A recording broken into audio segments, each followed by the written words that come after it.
United States and China have sophisticated cyber warfare technology, but Liang denied China as the origin of cyber attacks aimed at the US.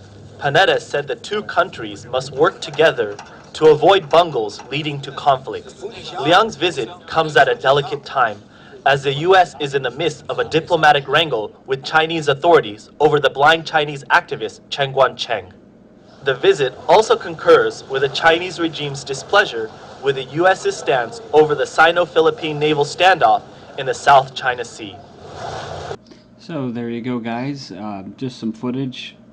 Didn't hear this talked about or covered at all, but after 9 years, again, what the heck are the Chinese doing over at a Marine Corps base where we're showing off all of our equipment?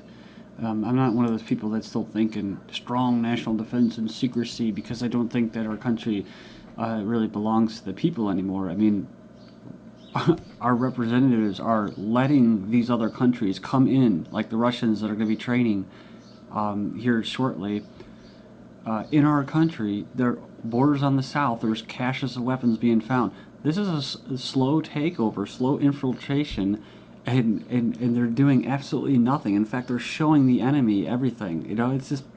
But that's why I said you can't even really think like that. The enemy, us, them, us versus them. You know, what's the big saying? You're either with us or against us. United we stand, divided we fall. That's all of this crap that they feed to the sheeple. Yet they're selling them and their futures down the river. So I just a lot of weird things going on right now, and I just thought that video was worth paying attention to and including in this report. So my website's ggnonline.com, and ddarko2012 and 2013 are my YouTube channels. Check out the links. They'll be posted in YouTube's video description. Fed clears China's first U.S. bank takeover. So remember, we just covered an article recently about in Michigan, China City, basically being instituted. This is after a couple places out west.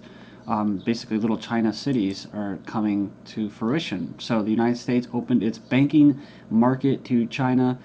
China's biggest bank, ICBC, for the first time, clearing a takeover of a U.S. bank by a Chinese state-controlled company. Just days after high-level U.S.-China economic talks in Beijing, the Federal Reserve, which is a private cartel of banks, approved an application from Industrial and Commercial Bank of China to buy a majority stake in the U.S. subsidiary of Bank of East Asia. So these are the biggest trader sellouts. They don't really represent you. They never really did, but they're just kind of calling themselves federal, immersing themselves in government talks and discussions.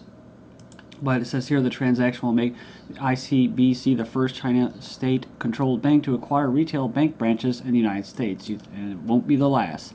China, this is from May 9th, China, ECB, the European Central Bank, odd bedfellows, and the Euro's resilience.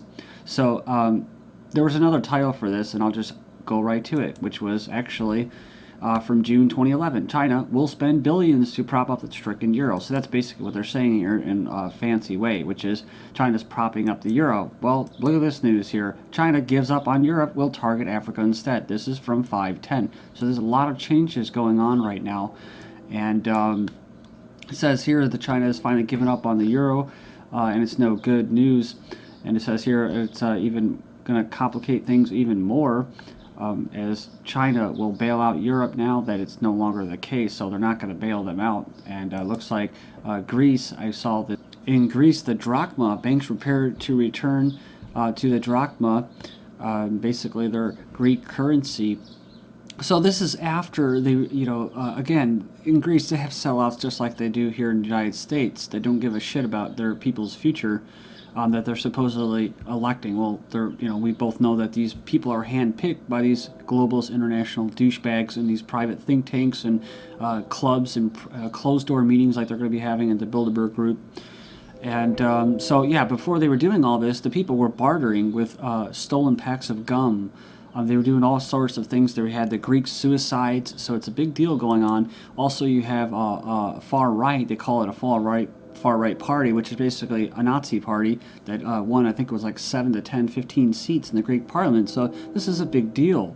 You even had Nigel Farage basically reiterating what I had just said in that recent video, which is what? On the very Nazi Friday, which is Europe is becoming different parts of Europe are becoming more Nazi friendly, and they're becoming very open about it. Even in the United States, you have your first lobbyist party for the Nazis.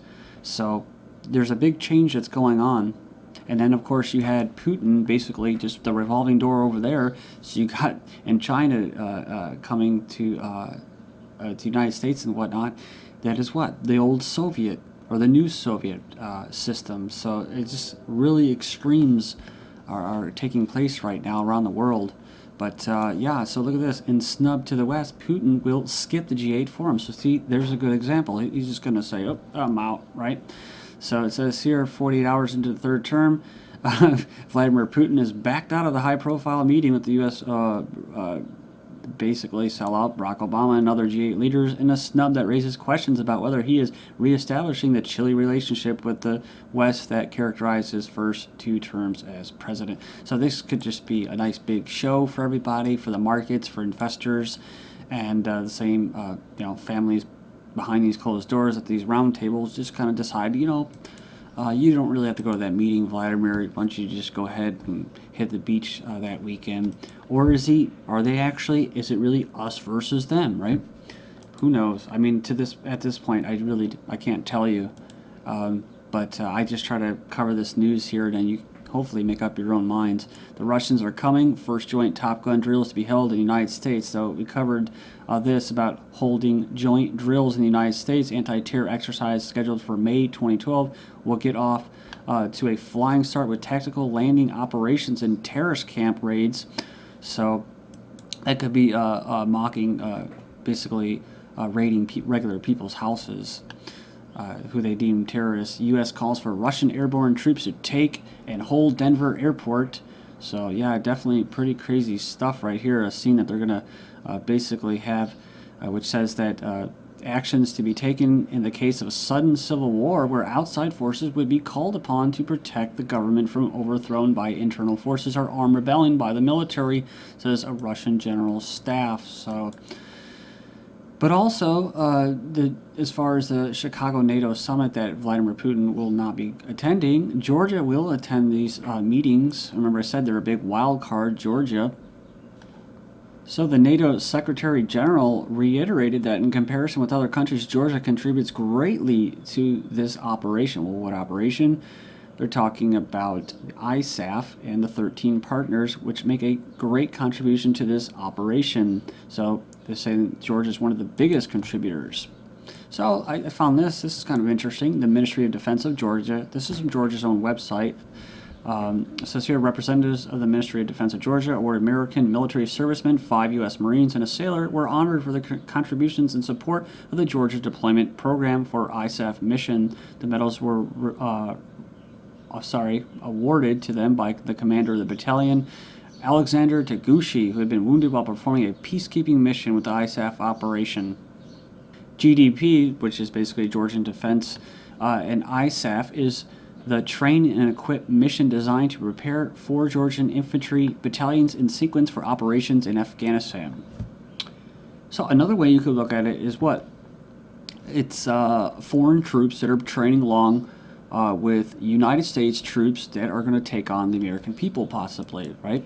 So, you can go to stuff like this. Indiana Guard, this is Indiana United States Guard, hosts Canadian forces as state military training facilities. So that's right, Indiana Hoosier National Guard, which is not a militia. It's what? They're training with foreign troops, Canadian. But this is a North American Union, so it makes sense. Then Oregon Guard, National Guard soldiers train with the Royal Army of Oman. So there you go. So I can keep going on and on. You just go in there and look at them, and you'll see them. Missouri Guardsmen kick off humanitarian. See, it's always in the humanitarian mission, isn't it? With opening ceremonies in the Honduras and Guatemala. What the hell are they doing down there in the Missouri Guardsmen, right? And even in this video, there will probably be a person in the comment board who will say, well, I was in the military, blah, blah, blah, and U.S. troops will never fire on their own people. Well, like I've said before, and I prove this with all these articles I'm showing now, it's not going to be United States troops most likely because they're going to be in the Pacific theater now, storming the beaches in the Philippines. While what? Ooh, the National Guard's going to be what? Training and working with foreign NATO troops.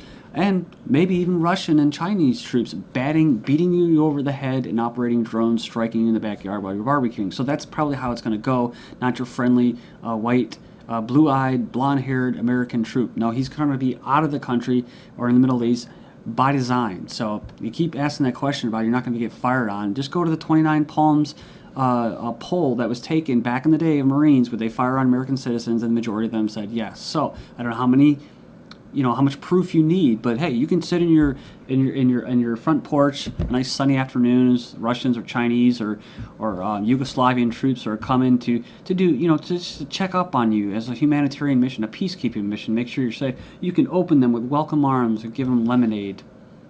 But if you check out a recent video by Smokin' Joe Fraser, check out his channel. I can't verify this personally, but he was saying that according to one of his sources that these Russian troops are here to stay. They're not going anywhere. It's not just some temporary exercise. All right, I'm going to keep moving and moving faster, so stick with me. China interested in Russian missile system. China wants to purchase Russia's S-400 anti-aircraft missile system to replace the 300 system. A military technical cooperation official told reporters on May 6th. Moving down, Russia wants to protect Europe from the south, basically an attack. They're talking about an anti-missile shield to protect Europe. And of course, that's Eastern Europe. NATO tensions over military sales to Russia, says U.S. study. NATO members are worried that an unprecedented billion-dollar arms sale to Russia by France, Germany, and Italy could destabilize security. Then moving on, we have NATO plans to upgrade nuclear weapons, expensive and unnecessary, proposes to modernize like special forces and robots and drones. Nuclear arsenal will heighten tensions with Russia, warns think tank backed by ex-ministers. Oh, our think tank buddies, our real governors, right? U.S. successfully tests new Aegis missile interceptor, says the U.S. Navy. So the Navy has successfully tested a new ship-based missile which can play an important role in the European anti-missile shield, says the Pentagon, while Russian Navy to launch one missile in 2012. They're going to do a test launch. So this missile will be attached to a nuclear sub that will join the Russian fleet in October. Next up, defense leader